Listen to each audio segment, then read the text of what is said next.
ನಮಸ್ಕಾರ. ಜಾತಕ ಫಲ ವಿಶೇಷ ಕಾರ್ಯಕ್ರಮಕ್ಕೆ ತಮ್ಮೆಲ್ಲರಿಗೂ ಕೂಡ ಆತ್ಮೀಯವಾದ ಸ್ವಾಗತ. ಏಷ್ಯಾನೆಟ್ ಸುವರ್ಣ ನ್ಯೂಸ್ನ ಸಮಸ್ತ ವೀಕ್ಷಕರಿಗೆ ಶ್ರೀರಾಮನವಮಿ ಹಬ್ಬದ ಹಾರ್ದಿಕ ಶುಭಾಶಯಗಳು. ಯುಗಾದಿ ಹಬ್ಬದ ನಂತರ ಬರೋದೇ ಶ್ರೀರಾಮನವಮಿ. ಶ್ರೀರಾಮನನ್ನ ಹಿಂದೂ ಸಂಪ್ರದಾಯದಲ್ಲಿ ವಿಷ್ಣುವಿನ ಅವತಾರ ಅಂತ ಪೂಜೆ ಮಾಡಲಾಗತ್ತೆ. ದೇಶದಾದ್ಯಂತ ಶ್ರೀರಾಮನವಮಿಯನ್ನ ಸಡಗರ ಸಂಭ್ರಮದಿಂದ ಆಚರಣೆ ಮಾಡಲಾಗತ್ತೆ. ಅದರಲ್ಲೂ ಕೂಡ ಉತ್ತರ ಭಾರತದಲ್ಲಿ ಬಹಳಷ್ಟು ವಿಜೃಂಭಣೆಯಿಂದ ಈ ಹಬ್ಬವನ್ನು ಆಚರಿಸಲ್ಪಡುತ್ತೆ. ಸೊ ಹಾಗಾದರೆ ಶ್ರೀರಾಮನವಮಿ ಹಬ್ಬದ ಆಚರಣೆ ಹೇಗೆ, ಅದರ ವಿಶೇಷತೆ ಏನು, ಮಹತ್ವ ಏನು, ಎಲ್ಲವನ್ನೂ ಕೂಡ ಇವತ್ತಿನ ಸಂಚಿಕೆಯಲ್ಲಿ ನಿಮಗೆ ತಿಳಿಸ್ಕೊಡ್ತೀವಿ. ಇದರ ಬಗ್ಗೆ ಮಾಹಿತಿಯನ್ನು ಕೊಡ್ತಾರೆ ಪ್ರಾಜ್ಞರಾದಂತಹ ಶ್ರೀಕಂಠ ಶಾಸ್ತ್ರಿಯವರು. ಶಾಸ್ತ್ರಿಗಳೇ, ಕಾರ್ಯಕ್ರಮಕ್ಕೆ ಸ್ವಾಗತ. ತಮಗೆ ನಮಸ್ಕಾರಗಳು. ಶ್ರೀರಾಮನವಮಿ ಹಬ್ಬದ ಶುಭಾಶಯಗಳು ಶಾಸ್ತ್ರಿಗಳೇ. ಮೊದಲನೇದಾಗಿ ತಮಗೂ ರಾಮನವಮಿ ಹಬ್ಬದ ಶುಭಾಶಯಗಳು. ನಾಡಿನ ಸಮಸ್ತ ವೀಕ್ಷಕರಿಗೆ ರಾಮನವಮಿ ಹಬ್ಬದ ಹಾರ್ದಿಕ ಶುಭಾಶಯಗಳು. ಶಾಸ್ತ್ರಿಗಳೇ, ರಾಮನವಮಿ ಹಬ್ಬದ ವಿಶೇಷತೆಯನ್ನು ತಿಳಿಯೋಣ. ಆದರೆ ಅದಕ್ಕೂ ಮುನ್ನ ಇವತ್ತಿನ ವಿಶೇಷತೆ ಏನು ಅದನ್ನು ನಮ್ಮ ವೀಕ್ಷಕರಿಗೆ ತಿಳಿಸ್ಕೊಡೋದಾದರೆ, ಪಂಚಾಂಗದ ಬಗ್ಗೆ ಮಾಹಿತಿ ಕೊಡೋದಾದರೆ. ಶ್ರೀ ಗುರುಭ್ಯೋ ನಮಃ. ಹರಿ ಓಂ. ಮೂರ್ತಿತ್ವೇ ಪರಿಕಲ್ಪಿತ ಶಶಿಭೃತೌ ವರ್ತ್ಮಾ ಪುನರ್ಜನ್ಮನಾಮಾತ್ಮೇತ್ಯಾತ್ಮವಿದಾಂ ಕ್ರತುಶ್ಚ ಯಜತಾಂ ಭರ್ತ ಅಮರಜ್ಯೋತಿಷಾಂ ಲೋಕಾನಾಂ ಪ್ರಳಯೋದ್ಭವಸ್ಥಿತಿವಿಭುಶ್ಚನೇಕಥ ಯಶ್ರಿತೌ ವಾಚನ್ನ ಸದ್ದದಾತ್ವನೇಕ ಕಿರಣಃ ತ್ರೈಲೋಕ್ಯ ದೀಪೋ ರವಿಃ. ಶ್ರೀರಾಮ ರಾಮ ರಾಮೇತಿ ರಮೇ ರಾಮೇ ಮನೋರಮೆ ಸಹಸ್ರನಾಮ ತತ್ತುಲ್ಯಂ ರಾಮನಾಮ ವರಾನನೆ. ಈ ದಿವಸ ರಾಮನ ಆ ಹುಟ್ಟು ಹಬ್ಬವನ್ನು ಅತ್ಯಂತ ಸಂಭ್ರಮದಿಂದ, ಸಡಗರದಿಂದ, ಮನಸ್ಸಿಗೆ ಆನಂದದೋಪಾದಿಯಲ್ಲಿ ನಾವು ಆಚರಿಸ್ತೀವಿ.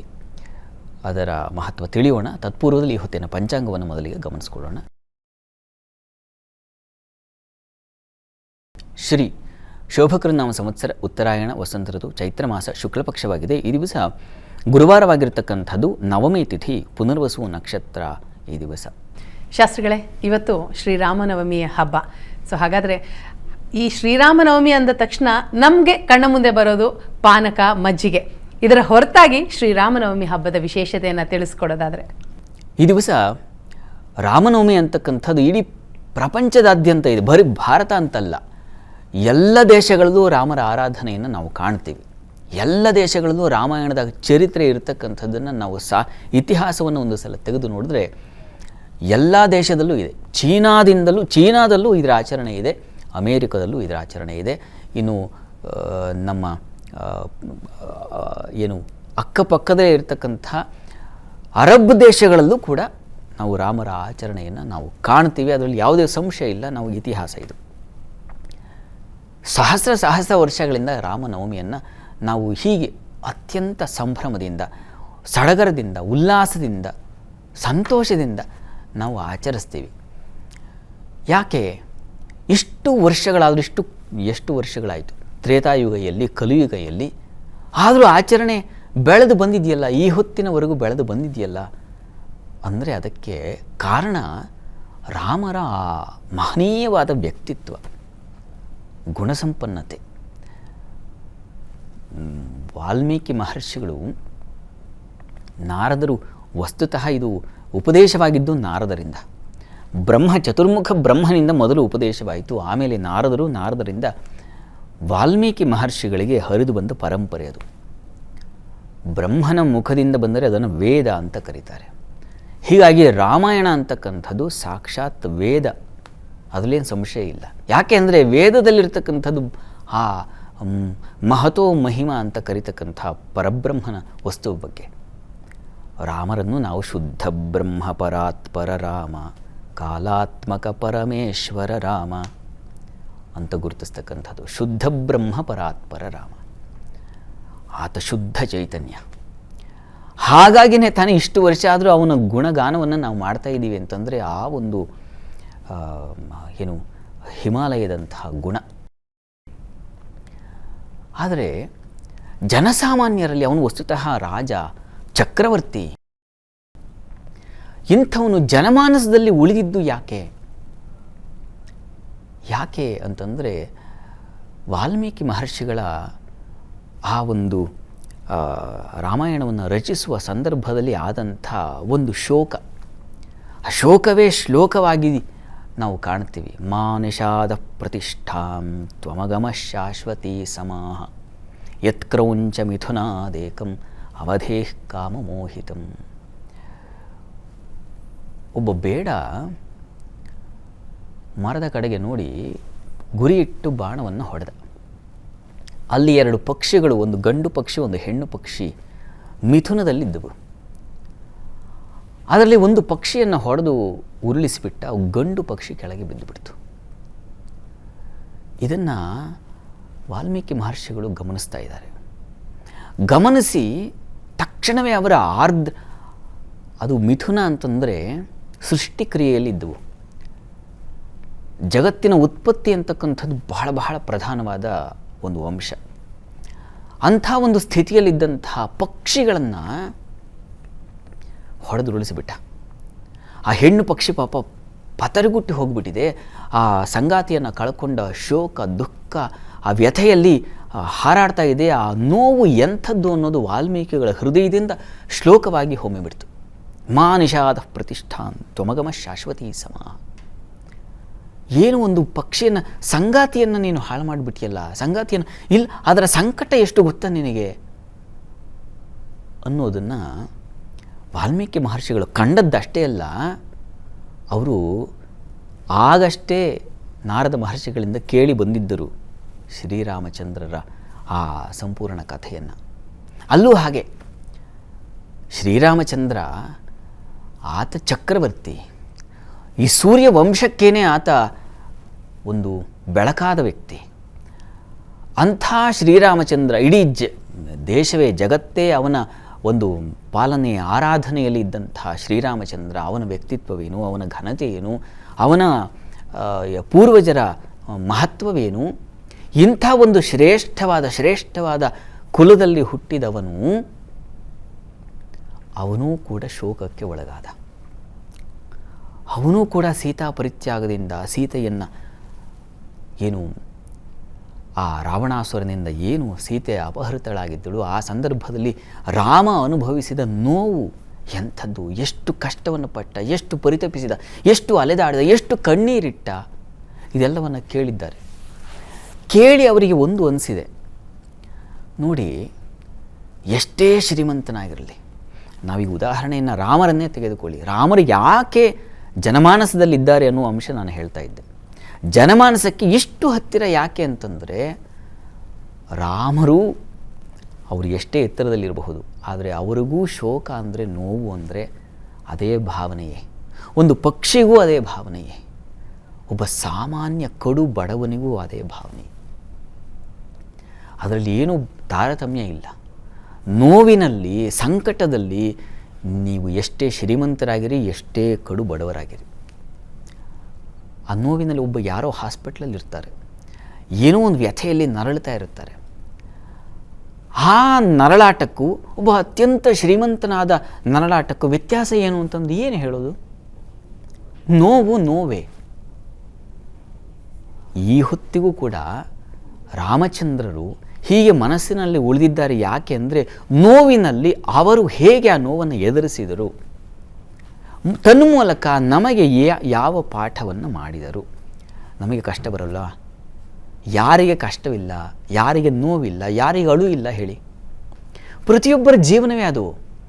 ಹೀಗಾಗಿ ಜೀವನದಲ್ಲಿ ಸಂಕಟ ಬಂದಾಗ ನಾವು ಹೇಗೆ ಅದನ್ನು ಎದುರಿಸಬೇಕು, ಇದನ್ನೇ ರಾಮರು ಬದುಕಿ ತೋರಿಸಿದರು. ಬರೀ ನಾವೇನು ಓದಿ ಬರೆದು ಹಾಗೆ ಅಲ್ಲ, ನಿಜವಾಗಿಯೂ ಆ ಸಂದರ್ಭ ಬಂದಾಗ ನಾನು ಹೇಗೆ ಅದನ್ನು ಎದುರಿಸ್ತೀನಿ, ನಾನು ಹೇಗೆ ಅದನ್ನು ಸ್ವೀಕರಿಸ್ತೀನಿ ಮತ್ತು ಅದನ್ನು ಹೇಗೆ ಮೆಟ್ಟಿ ನಿಲ್ತೀನಿ. ಈ ಜೀವನ ಪಾಠವನ್ನು ಅವರು ಹೇಳಿಕೊಟ್ಟ ಕಾರಣಕ್ಕಾಗಿಯೇ ಇಷ್ಟು ವರ್ಷಗಳಾದರೂ ಅವರು ನಮ್ಮ ಮನಸ್ಸಿನಲ್ಲಿ ಬದುಕಿದ್ದಾರೆ. ಹಾಗಾಗಿ ಆರಾಧನೆಗೆ ಒಳಗಾಗಿದ್ದಾರೆ. ಹಾಗಾಗಿ ನಾವು ಈ ದಿವಸ ಅವರ ಫೋಟೋ ಇಟ್ಟು ಶ್ರೀರಾಮರನ್ನು ಪೂಜಿಸ್ತೀವಿ, ಕೈ ಜೋಡಿಸಿ ನಮಸ್ಕರಿಸ್ತೀವಿ. ಯಾಕೆ ಅಂದರೆ, ಜೀವನ ಪಾಠ ಹೇಳಿಕೊಟ್ಟಿದ್ದಕ್ಕಾಗಿ. ಸಂಕಟ ಬಂದಾಗ ನಾವು ಧೃತಿಗೆಡದೆ ಹೇಗೆ ನಿಲ್ಲಬೇಕು ಮತ್ತು ಅದನ್ನು ಸ್ವೀಕರಿಸಬೇಕು. ಕಷ್ಟ ಬರುತ್ತೆ, ರಾಮರಿಗೆ ಬಂತು ಅಂದರೆ ರಾಮರಿಗೆ ದೇವರಲ್ವಾ? ಶ್ರೀರಾಮಚಂದ್ರ ಅವತಾರ ಪುರುಷ, ವಿಷ್ಣುವಿನ ಅಂಶ, ವಿಷ್ಣುವೇ ಸಾಕ್ಷಾತ್, ಅದರಲ್ಲಿ ಏನು ಸಂಶಯ ಇಲ್ಲ ಅಲ್ವಾ? ಅಂಥ ವಿಷ್ಣುವು ಕೂಡ ಕಷ್ಟಕ್ಕೆ ಒಳಗಾದಾಗ ಅವನಿಗೂ ಕಷ್ಟ ಆಗುತ್ತೆ, ನೋವಾಗುತ್ತೆ, ಅಳ್ತಾನೆ. ನಾವು ಹಾಗೆ ವಿಷ್ಣುವಿಗೆ ತಪ್ಪಲಿಲ್ಲ, ರಾಮರಿಗೆ ತಪ್ಪಲಿಲ್ಲ, ನಮ್ಮದು ಯಾವ ಪಾಡ್ರಿ. ಹೀಗಾಗಿ ನಾವು ಕಷ್ಟ ಅಂದರೆ ಅಳ್ತಾ ಕೂರೋದಲ್ಲ, ಅದನ್ನೇ ಹೇಳಿಕೊಟ್ಟಿದ್ದು ರಾಮರು. ಕಷ್ಟ ಬಂದಾಗ ಧೈರ್ಯವಾಗಿ ಎದುರಿಸಿ ಹೇಗೆ ಅದನ್ನು ಮೆಟ್ಟಿ ನಿಲ್ಲಬೇಕು ಅಂತಕ್ಕಂಥ ಧೃತಿಯನ್ನು ತಂದುಕೊಳ್ಬೇಕು. ಅವರು ವಸ್ತುತಃ ಅವರು ಮನೆಯಿಂದ ಹಿಡಿದು ಅವರ ಜೀವನವನ್ನು ಒಂದು ಸಲ ನೋಡಿಬಿಟ್ರೆ ಎಷ್ಟು ಕಷ್ಟ ಅನಿಸುತ್ತೆ. ಪಟ್ಟ ಬರುವ ಸಂದರ್ಭದಲ್ಲಿ ಪಟ್ಟ ಇಲ್ಲನೇಗೆ ಅಂತ ಹೇಳಿದ್ರು. ರಾಮರು ಏನಾಯಿತು, ಆಯ್ತಪ್ಪ ನನಗೇನು ಅಗತ್ಯ ಇಲ್ಲ, ಕಾಡಿಗೆ ಹೋಗಬೇಕಾ, ಸಂತೋಷವಾಗಿ ಹೋಗಿ ಏವ ಮಸ್ತು ಗಮಿಷ್ಯಾಮಿ ಅಂತ ತಾನೇ ಅವ್ರು ಹೇಳಿ ಒಂದೇ ಮಾತು ಹೇಳಿದ್ದವರು. ಏವ ಮಸ್ತು, ಆಯಿತು ಹೋಗ್ತೀನಿ, ಅದಕ್ಕೇನು. ಈ ಥರ ನಾವು ಕಷ್ಟವನ್ನು ತೆಗೆದುಕೊಳ್ಳೋದೇ ಇಲ್ಲ. ನಮ್ಮ ಯಾವುದೋ ಒಂದು ಸಣ್ಣ ಒಂದು ಪ್ರಶಸ್ತಿ ಬರಬೇಕಾಗಿರುತ್ತೆ, ಎಲ್ಲ ಅನೌನ್ಸ್ಮೆಂಟ್ ಆಗಿಬಿಟ್ಟಿರುತ್ತೆ. ಇಲ್ಲ ರೀ ನಿಮಗಿಲ್ಲ ಅಂದ್ರೆ ಎಷ್ಟು ವ್ಯಥೆ, ಅಯ್ಯೋ ರಾಮ, ಅದಕ್ಕೆ ಫೇಸ್ಬುಕ್ಕಲ್ಲಿ ಅಷ್ಟು ಬರ್ಕೊಳ್ಳೋದು, ಇನ್ಯಾವುದೋ ಯೂಟ್ಯೂಬಲ್ಲಿ ವೀಡಿಯೋ ಮಾಡಿ ಹಾಕೋದು, ಎಷ್ಟು ರಗಳೆ ಮಾಡ್ತೀವಿ ನಾವು. ಒಂದು ಸಣ್ಣ ಪ್ರಶಸ್ತಿ, ಇದೊಂದು ಉದಾಹರಣೆ ಕೊಡ್ತಾ ಇದ್ದೀನಿ, ಏನೂ ಆಗಬಹುದು ಇಂಥದ್ದು. ರಾಮರು ಚಕ್ರವರ್ತಿ, ನಾಳೆ ದಿವಸ ಇಡೀ ಭೂಮಂಡಲಕ್ಕೆ ನೀನು ಅಧಿಪತಿಯಪ್ಪ ಅಂತ ಘೋಷಣೆ ಆಗಿಬಿಟ್ಟಿತ್ತು. ಕಲ್ಪನೆ ಮಾಡ್ಕೊಳ್ಳಿ, ಅಂಥ ಒಂದು ಸಂದರ್ಭದಲ್ಲಿ ನಾನು ನೀ ಕಾಡಿಗೆ ಹೋಗಬೇಕು ಅಂದರೆ ಹೇಗಾಗುತ್ತೆ? ನಾವಾದರೆ ಸುಮ್ಮನೆ ಇದ್ಬಿಡ್ತಿದ್ವಾ? ಎಷ್ಟು ಹೋರಾಟ ಮಾಡ್ತಾಯಿದ್ವಿ, ಎಷ್ಟು ಸಂಘಟನೆ ಒಗ್ಗೂಡಿಕೊಂಡು ನನ್ನ ಪಟ್ಟವನ್ನು ನೀನು ಹೆಂಗೆ ಕಸ್ಕೊಂಡೆ, ನೀನು ಹೆಂಗೆ ನನ್ನ ಕಾಡಿಗೆ ಹೋಗಿ ಎಷ್ಟು ರಗಳೆ ಮಾಡ್ತಾಯಿದ್ವಿ. ರಾಮರು ಏನಂದರು, ಆಯಿತು ಅಷ್ಟೇ ತಾನೇ ಹೋಗ್ತೀನಿ ಬಿಡು. ಎಷ್ಟು ಸುಲಭವಾಗಿ ತಗೊಳ್ಳೋಕೆ ಸಾಧ್ಯವಾ?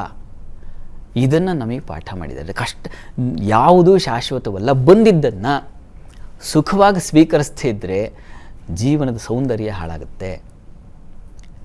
ರಾಮರನ್ನು ನೆನೆಸ್ಕೊಂಡ್ರೆ ನನಗೆ ಮೈಯೆಲ್ಲ ಒಂಥರ ಆಗ್ತಾಯಿದೆ. ಅಂದರೆ ಅವರ ವ್ಯಕ್ತಿತ್ವ ಅಷ್ಟನ್ನು ನಾವು ಹೇಗೆ ಹಾಗೆ ತಗೊಳ್ಬೇಕು. ರಾಮಾಯಣವನ್ನು ಸುಮ್ಮನೆ ಕೇಳೋದಲ್ಲ, ಸುಮ್ಮನೆ ಓದೋದಲ್ಲ, ಓದಿದರೆ ಅನುಭವಿಸಿ ನಾವು ಹೇಗೆ ಇದನ್ನು ಅಳವಡಿಸ್ಕೊಳ್ಳೋದು. ಶತ್ರುಗಳು ಹೇಳ್ತಾರೆ ರೀ, ರಾಮನ ಶತ್ರು ಒಬ್ಬ ಹೇಳಿದ ರಾಮೋ ವಿಗ್ರಹವಾನ್ ಧರ್ಮ. ಸನ್ನಿವೇಶಗಳನ್ನು ಎದುರಿಸುವಾಗ, ಬಾಳುವಾಗ ಇದೆಲ್ಲ ನಮಗೆ ಆದರ್ಶವಾಗಬೇಕು.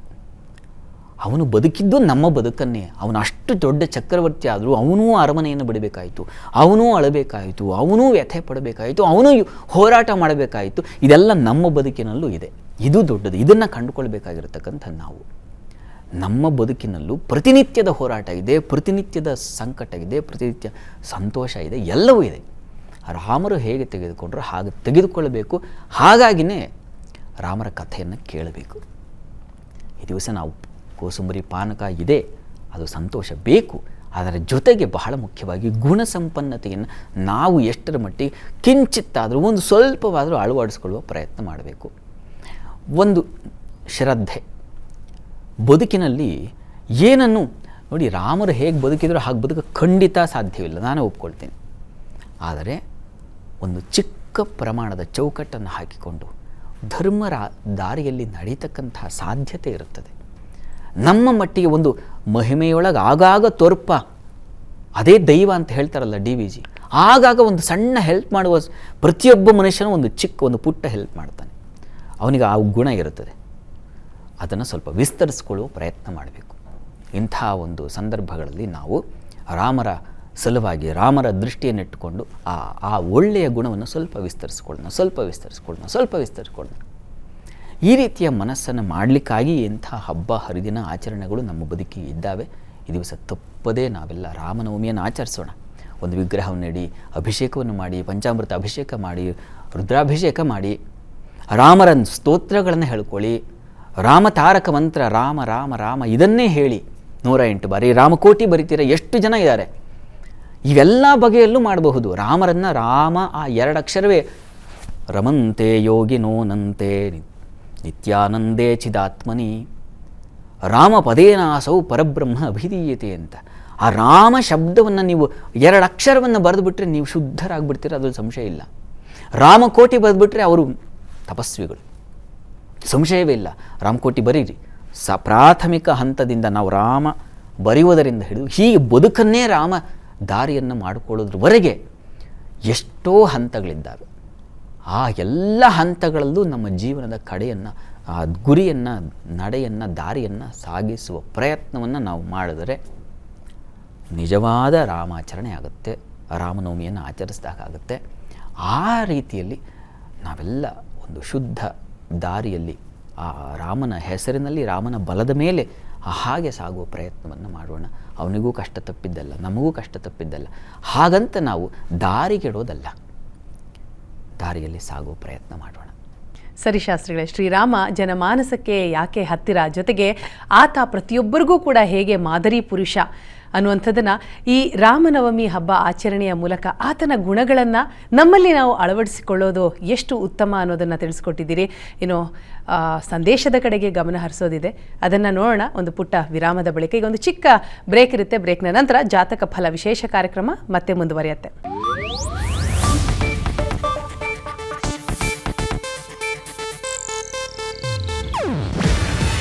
ಇದು ಏಷ್ಯಾನೆಟ್ ನ್ಯೂಸ್ ನೆಟ್ವರ್ಕ್ ಪ್ರಸ್ತುತಿ.